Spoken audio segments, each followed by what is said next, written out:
Hello students. Class 10th की chemistry का third chapter metals and non metals के पिछले वीडियो लेक्चर में हम लोगों ने डिस्कस किया था केमिकल प्रॉपर्टीज ऑफ मेटल और उसका कुछ थर्मल डिकम्पोजिशन। इस वीडियो में हम लोग डिस्कस करेंगे chemical properties of non metal, यानी नॉन मेटल का केमिकल प्रॉपर्टीज। थ्रू आउट हम लोग डिस्कस करने वाले हैं chemical properties of non metal को। तो चलिए हम लोग इस वीडियो लेक्चर को स्टार्ट करते हैं। पहला chemical properties, reaction of non metals with oxygen. Oxygen का रिएक्शन हमें नॉन मेटल के साथ करवाना है। तो क्या फॉर्म होता है? Non metals react with oxygen to form acidic और न्यूट्रल ऑक्साइड। जब नॉन मेटल ऑक्सीजन के साथ रिएक्ट करता है तो एसिडिक या फिर न्यूट्रल ऑक्साइड का फॉर्मेशन करता है। तो एसिडिक कब फॉर्म होगा और न्यूट्रल कब फॉर्म होगा? तो इस दोनों के लिए कंडीशन है। जब एसिडिक होगा तब क्या होगा? जब नॉन मेटल ऑक्सीजन के साथ कंबाइन करेगा तो ये फॉर्म करेगा क्या चीज? Acidic oxide. Acidic oxide. यहाँ पे जो ऑक्सीजन है ये ऑक्सीजन एक्सेस होना चाहिए, यानी सुफिशियंट अमाउंट में होना चाहिए किसको? नॉन मेटल को कंबाइन करने के लिए। तब वो रिएक्ट करके क्या फॉर्म करेगा? एसिडिक ऑक्साइड फॉर्म करेगा। लेकिन जब न्यूट्रल होगा, जब ये न्यूट्रल होगा तब क्या होगा? नॉन मेटल ऑक्सीजन के साथ कंबाइन करेगा तो वो फॉर्म करेगा क्या चीज? Neutral oxide. Neutral oxide. यहाँ पे जो ऑक्सीजन होगा वो ऑक्सीजन लिमिटेड होगा, यानी लिमिटेड ऑक्सीजन हम सप्लाई करेंगे नॉन मेटल को तो वो रिएक्ट करके क्या फॉर्म करेगा? Neutral oxide. तो हम लोग समझते हैं इसको एग्जाम्पल से। जब हम कार्बन को ऑक्सीजन के प्रेजेंस में बर्न करते हैं तो वो फॉर्म करता है कार्बन डाइऑक्साइड। यहाँ पे जो हम ऑक्सीजन लेते हैं ये ऑक्सीजन एक्सेस अमाउंट में होता है, यानी सुफिशियंट अमाउंट में होता है। किसको बर्न करने के लिए? कार्बन को बर्न करने के लिए। तो अब यही पे ध्यान देना है कि अगर कोई नॉन मेटल एक्सेस ऑक्सीजन के साथ यानी सुफिशियंट ऑक्सीजन के साथ बर्न करता है तो एसिडिक ऑक्साइड देता है। तो यहाँ पे जो कार्बन डाइऑक्साइड है वो है एसिडिक है। क्या है? एसिडिक। कैसे पता करेंगे कि एसिडिक है? जब हम इस कार्बन डाइऑक्साइड से वाटर को रिएक्ट करवाते हैं, यानी कार्बन डाइऑक्साइड को वाटर के साथ जब रिएक्ट करवाएंगे तब ये फॉर्म करता है एसिड H2CO3, जिसको हम लोग कार्बोनिक एसिड बोलते हैं। कार्बोनिक एसिड बोलते हैं। कब? जब इस CO2 को वाटर में डिजोल्व करेंगे तो ये एसिड फॉर्म करेगा। तो इसीलिए क्या चीज कि जो भी ऑक्साइड से नॉन मेटल का जनरली वो एसिडिक होता है। कब? जब उसे हम एक्सेस अमाउंट ऑफ ऑक्सीजन के साथ रिएक्ट करवाते हैं तब। अगर हम बात करें न्यूट्रल का, तो न्यूट्रल में अगर हम बात करें तो इसी कार्बन को हम अगर ऑक्सीजन के साथ रिएक्ट करवा रहे हैं तो ये फॉर्म करता है कार्बन मोनोऑक्साइड। यहाँ पे जो ऑक्सीजन है वो लिमिटेड है, लिमिटेड ऑक्सीजन है, इनसुफिशियंट ऑक्सीजन है कार्बन को बर्न करने के लिए। तो उस केस में जो ऑक्साइड बनेगा वो ऑक्साइड कहलाएगा न्यूट्रल ऑक्साइड। न्यूट्रल ऑक्साइड कहलाएगा। तो carbon limited amount of oxygen के साथ रिएक्ट करता है तो कार्बन मोनोऑक्साइड बनाता है जो कि न्यूट्रल है। और अगर हम लोग बात करें न्यूट्रल का, तो हाइड्रोजन को हम ऑक्सीजन के साथ रिएक्ट करवाते हैं तो ये फॉर्म होता है वाटर। क्या चीज? वाटर। ये वाटर क्या है? न्यूट्रल है। ये है न्यूट्रल ऑक्साइड है। तो ऑक्सीजन और हाइड्रोजन रिएक्ट करता है, इसके लिए हमें यहाँ पे इलेक्ट्रिक स्पार्क देना पड़ता है। इलेक्ट्रिक स्पार्क इससे पास करना पड़ता है, इलेक्ट्रिक स्पार्क सप्लाई करना पड़ता है, तब ये दोनों रिएक्ट करके क्या बनाता है? वाटर बनाता है, जो कि क्या है? न्यूट्रल है। और अगर हम लोग बात करें सल्फर को ऑक्सीजन के प्रेजेंस में हम बर्न करते हैं तो सल्फर डाइऑक्साइड बनाता है। ये ऑक्सीजन मिलता है कहाँ से? एयर से, फ्रॉम एयर। तो ये क्या बनता है? सल्फर डाइऑक्साइड, जो कि एसिडिक होता है। क्या होता है? एसिडिक। मतलब इस सल्फर डाइऑक्साइड को हम अगर वाटर में डिजोल्व करते हैं, वाटर से पास करते हैं तब ये एसिड बनाता है H2SO3, H2SO3 सल्फ्यूरस एसिड। क्या चीज़? सल्फ्यूरस एसिड, जो कि एसिड है। क्या है? एसिडिक। ये सल्फ्यूरिक एसिड नहीं है, सल्फ्यूरस एसिड है। फर्दर हम क्या करते हैं, इस सल्फर डाइऑक्साइड से हम और ऑक्सीजन जब पास करते हैं, रिएक्ट करवाते हैं और ऑक्सीजन के साथ, तब ये बनाता है सल्फर ट्राइऑक्साइड। क्या चीज़? Sulphur trioxide. और ये सल्फर ट्राइऑक्साइड फर्दर वाटर के साथ कंबाइन करके फॉर्म करता है सल्फ्यूरिक एसिड, यानी H2SO4। क्या चीज़? Sulphuric acid.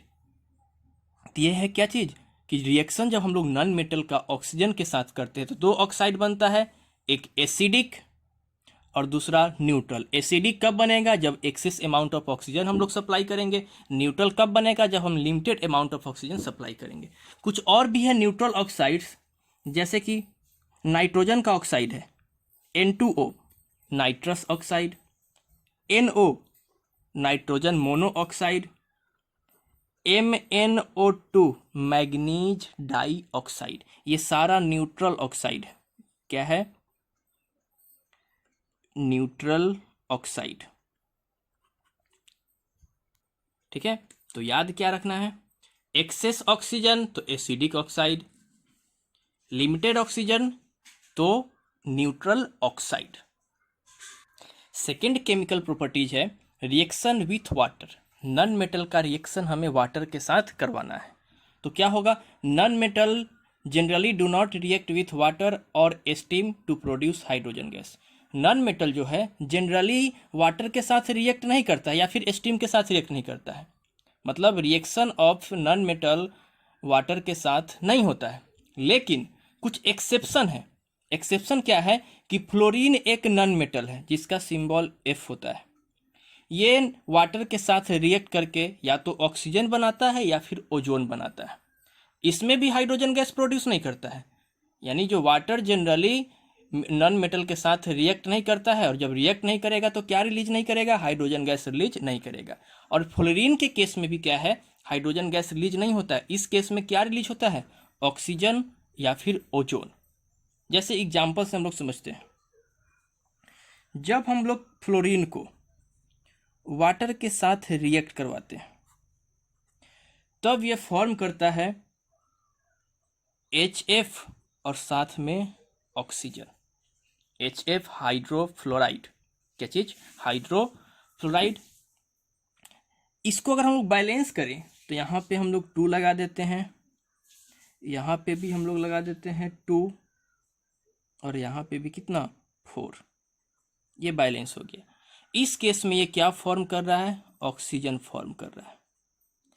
लेकिन अगर हम लोग फिर से फ्लोरीन को वाटर के साथ अगर हम लोग रिएक्ट करवाते हैं तो ये प्रोडक्ट वही रहेगा। और अगर ओजोन फॉर्म होता है, क्या चीज़? ओजोन, तो इसके लिए हमें इसका अमाउंट बढ़ा देना पड़ता है। यहाँ पे हम 3 कर देंगे, यहाँ पे भी हम लोग 3 कर देंगे, और यहाँ पे 6 कर देंगे। तो ये क्या बना? ओजोन बना। तो 2 चीज़ फॉर्म होता है जब फ्लोरीन वाटर के साथ रिएक्ट होता है, या तो ऑक्सीजन या फिर क्या चीज़? ओजोन। ये क्या है? Reaction with water. जनरली ये नॉन मेटल के साथ रिएक्ट नहीं करेगा, लेकिन ये फ्लोरीन के साथ रिएक्ट करके ओजोन और ऑक्सीजन का फॉर्मेशन करता है। तीसरा केमिकल प्रॉपर्टी है reaction of non metals with hydrogen. अब नॉन मेटल्स का रिएक्शन हमें हाइड्रोजन के साथ करना है, तो क्या फॉर्म होगा? Non metals react with hydrogen to form covalent compound.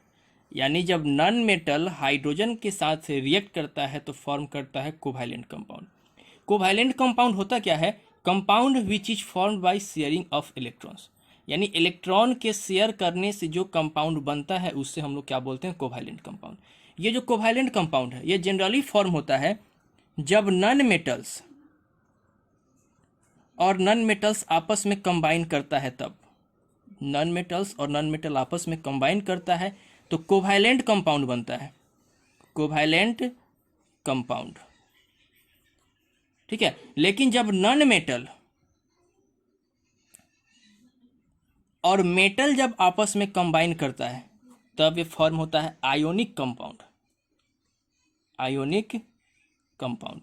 तो इसमें क्या होता है, ट्रांसफर ऑफ इलेक्ट्रॉन के कारण से फॉर्म होता है। जो आयोनिक कंपाउंड्स है वो ट्रांसफर ऑफ इलेक्ट्रॉन के कारण बनता है, लेकिन जो कोवैलेंट कंपाउंड्स है वो फॉर्म होता है शेयरिंग ऑफ इलेक्ट्रॉन के कारण से।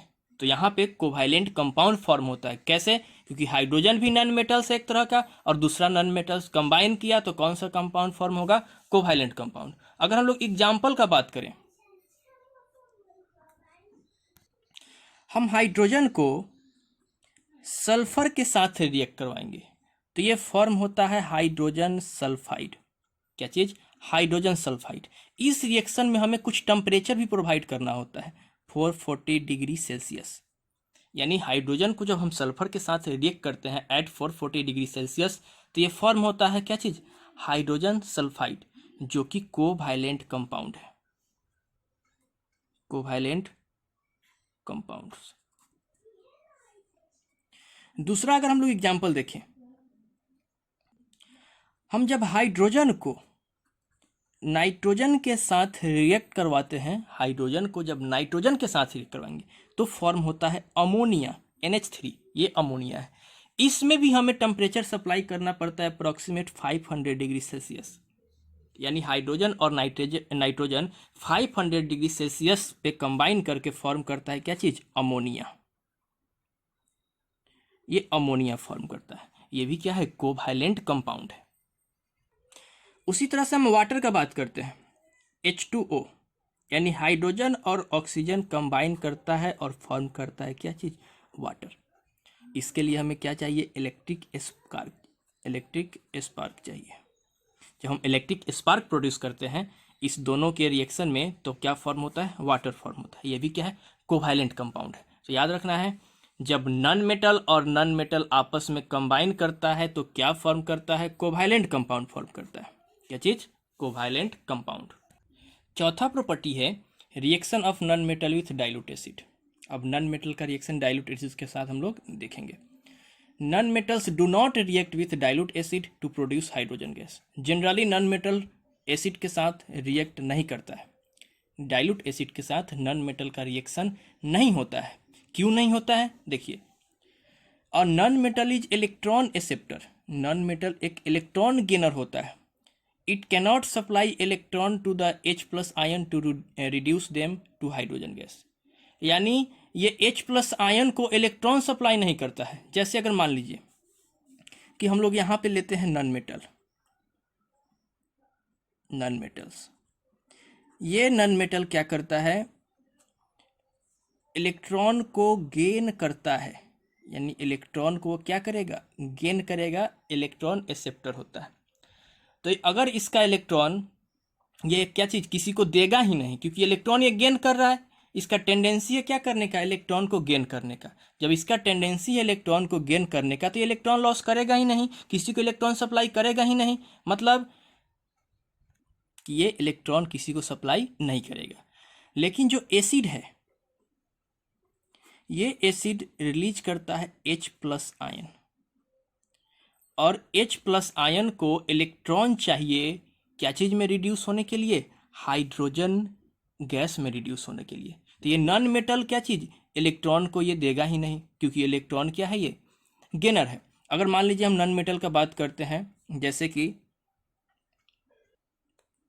क्लोरीन का, तो ये क्लोरीन क्या करता है, इलेक्ट्रॉन को गेन करता है, इलेक्ट्रॉन को क्या करता है, गेन। और H+ आयन एसिड क्या रिलीज करता है, हाइड्रोजन आयन रिलीज करता है। तो ये हाइड्रोजन आयन जो है कहीं से इलेक्ट्रॉन गेन करेगा, तब तो ये कन्वर्ट होगा क्या चीज में, हाइड्रोजन में। तो ये भी क्या करेगा, इलेक्ट्रॉन को गेन करेगा, इलेक्ट्रॉन को क्या करेगा, गेन। तो दोनों केस में अगर देखें हम लोग तो दोनों केस में क्या हो रहा है, इलेक्ट्रॉन गेन हो रहा है। क्लोरीन भी इलेक्ट्रॉन गेन करने का इसके पास कैपेसिटी है, और हाइड्रोजन आयन भी इलेक्ट्रॉन गेन करेगा, तब ये किस में कन्वर्ट होगा, H+ आयन में कन्वर्ट होगा। तो क्या होता है, दोनों का कैपेसिटी है इलेक्ट्रॉन गेन करने का, कोई इलेक्ट्रॉन लॉस करेगा ही नहीं कि दूसरा क्या करे, उसको गेन कर पाए। इस कारण से क्या होता है, जो नॉन मेटल होता है वो डाइल्यूट एसिड या फिर एसिड के साथ रिएक्ट नहीं करता है। क्यों, क्योंकि नॉन मेटल के पास कैपेसिटी होता है इलेक्ट्रॉन को एक्सेप्ट करने का, गेन करने का। ये किसी को क्या चीज़, इलेक्ट्रॉन सप्लाई ही नहीं करेगा, हाइड्रोजन की इलेक्ट्रॉन सप्लाई नहीं करेगा, जिसके कारण से रिड्यूस होकर क्या बन जाए, हाइड्रोजन गैस। यहाँ पे रिड्यूस का मतलब समझ में आना चाहिए। रिड्यूस यानी रिडक्शन से मतलब है। रिडक्शन में क्या था, रिडक्शन और एक ऑक्सीडेशन। अगर इलेक्ट्रॉन का बात करें तो इसमें क्या था, लॉस ऑफ इलेक्ट्रॉन, और इसमें क्या था, gain of electron, gain of electron. तो यहाँ पे H प्लस आयन इलेक्ट्रॉन को गेन करेगा, तो इलेक्ट्रॉन गेन किया मतलब क्या हुआ, रिड्यूस हो गया, मतलब उसका रिडक्शन हुआ और वो क्या हो जाएगा, रिड्यूस हो जाएगा। तो याद रखना है कि नॉन मेटल एसिड के साथ रिएक्ट नहीं करता है। अगला है reaction of non metal with chlorine. अब नॉन मेटल का रिएक्शन क्लोरीन के साथ, क्लोरीन भी नॉन मेटल है, नॉन मेटल और नॉन मेटल फिर से रिएक्ट करेगा। तो non metals react with chlorine to form covalent chloride. यहाँ पे फिर से कोवैलेंट कंपाउंड का फॉर्मेशन होगा। क्यों, क्यों नॉन मेटल और नॉन मेटल कंबाइन करेगा, दोनों नॉन मेटल, और कंबाइन करके क्या फॉर्म करता है, कोवैलेंट कंपाउंड, जो कि क्या होगा, कोवैलेंट क्लोराइड होगा। यानी जब हम लोग नॉन मेटल को क्लोरीन के साथ रिएक्ट करवाएंगे तो क्या बनेगा, कोवैलेंट क्लोराइड्स बनेगा। क्या बनेगा, कोवैलेंट क्लोराइड, जो कि शेयरिंग ऑफ इलेक्ट्रॉन के कारण से फॉर्म होगा। जैसे एग्जाम्पल का बात करें, अगर हम एग्जाम्पल में ले हाइड्रोजन, इस हाइड्रोजन को हम क्लोरीन के साथ रिएक्ट करवाएंगे तब क्या होगा, ये फॉर्म करता है हाइड्रोजन क्लोराइड। क्या फॉर्म करता है, हाइड्रोजन क्लोराइड। इसको चलिए बैलेंस कर लेते हैं। अब यहाँ पे जो चाहिए एक हमें कंडीशन, वो होना चाहिए डिफ्यूज्ड सनलाइट। डिफ्यूज्ड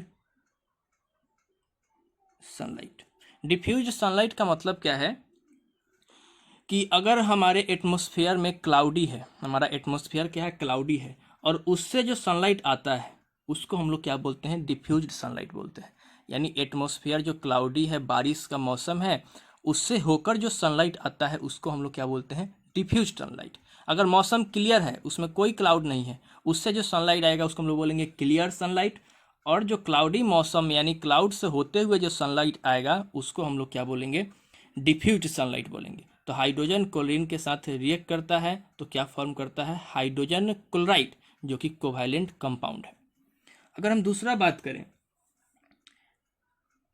यह है फॉस्फोरस P4 को हम क्लोरीन के साथ रिएक्ट करवाएंगे तब ये बनाता है phosphorus trichloride, PCl3, phosphorus trichloride, जो कि क्या है, एक कोवैलेंट क्लोराइड है। तो ये क्या है, कोवैलेंट क्लोराइड। और जो भी कोवैलेंट क्लोराइड्स होते हैं वो नॉन इलेक्ट्रोलाइट होते हैं।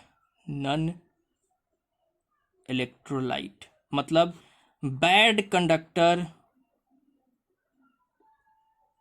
ऑफ इलेक्ट्रिसिटी, मतलब इससे इलेक्ट्रिसिटी पास नहीं कर सकता है। नॉन इलेक्ट्रोलाइट का मतलब कि अपने थ्रू वो इलेक्ट्रिक करंट को पास नहीं करेगा। कौन, ये कोवैलेंट क्लोराइड। तो याद रखना है, ये बहुत ही इंपॉर्टेंट है कि कोवैलेंट क्लोराइड्स क्या होते हैं, नॉन इलेक्ट्रोलाइट्स होते हैं। नेक्स्ट प्रॉपर्टी है ऑक्सीडाइजिंग बिहेवियर। जो नॉन मेटल्स होते हैं वो बिहेव करते हैं कैसे, ऑक्सीडाइजिंग एजेंट के रूप में। Non metals behave as oxidising agent. Agent का मतलब क्या होता है, जो कुछ कराने में हेल्प करे। तो ऑक्सीडाइजिंग एजेंट का मतलब क्या है, जो दूसरे का ऑक्सीडेशन कराए, दूसरे को ऑक्सीडाइज्ड कराए, उसको हम लोग क्या बोलते हैं, ऑक्सीडाइजिंग एजेंट बोलते हैं। अगर हम बात करें ऑक्सीडेशन और रिडक्शन का, तो इसमें क्या होता है, ऑक्सीडेशन में इलेक्ट्रॉन का लॉस होता है और इसमें क्या होता है, गेन होता है, गेन ऑफ इलेक्ट्रॉन। अब ध्यान से देखिए, जिसका रिडक्शन होगा उसको क्या करेगा, कोई ना कोई तो इलेक्ट्रॉन सप्लाई करेगा। तो जो इलेक्ट्रॉन सप्लाई किया दूसरे का रिडक्शन के लिए उसको हम लोग क्या बोलेंगे, ऑक्सीडाइजिंग एजेंट बोलेंगे। जैसे अगर ए है और बी है, ए क्या कर रहा है, इसको इलेक्ट्रॉन का सप्लाई कर रहा है, इसके कारण से बी क्या हो गया, रिड्यूस्ड हो गया। इसके कारण से बी क्या हो गया, रिड्यूस्ड हो गया। यानी बी क्या किया, ए को ऑक्सीडाइज्ड कर दिया, यानी बी के कारण से ए ऑक्सीडाइज्ड हो गया, तो बी क्या कहलाएगा, ऑक्सीडाइजिंग एजेंट कहलाएगा, ऑक्सीडाइजिंग एजेंट। तो नॉन मेटल जो होते हैं ऑक्सीडाइजिंग एजेंट की तरह बिहेव करते हैं, जिसमें से फ्लोरीन जो है F2 is strong oxidising agent, strongest oxidising agent. Fluorine क्या है, स्ट्रॉन्ग ऑक्सीडाइजिंग एजेंट है। अगर बात करें ऑक्सीजन का, तो ऑक्सीजन भी क्या है, स्ट्रॉन्ग ऑक्सीडाइजिंग एजेंट है, स्ट्रॉन्ग ऑक्सीडाइजिंग एजेंट। तो ऑक्सीजन भी याद रखना है, स्ट्रॉन्ग ऑक्सीडाइजिंग एजेंट है। क्यों, ये दूसरे में जाता है, उसमें ऐड हो जाता है, जैसे कि ए है, ए में ऑक्सीजन ऐड हो गया और बना दिया क्या चीज, AO। तो यहाँ पे जो ऐड हुआ ऑक्सीजन जिसमें, तो उसका क्या किया, रिडक्शन कर दिया, इसका क्या हुआ, रिडक्शन। जिसका रिडक्शन हुआ वो क्या कहलाएगा, ऑक्सीडाइजिंग एजेंट कहलाएगा। तो किसी में ऐड होकर उसका क्या कर देता है, रिडक्शन कर देता है। तो ऑक्सीजन भी क्या है, स्ट्रॉन्ग ऑक्सीडाइजिंग एजेंट है। तो ये कुछ केमिकल प्रॉपर्टीज था किसका, नॉन मेटल्स का, जो कि बहुत ही इंपॉर्टेंट है।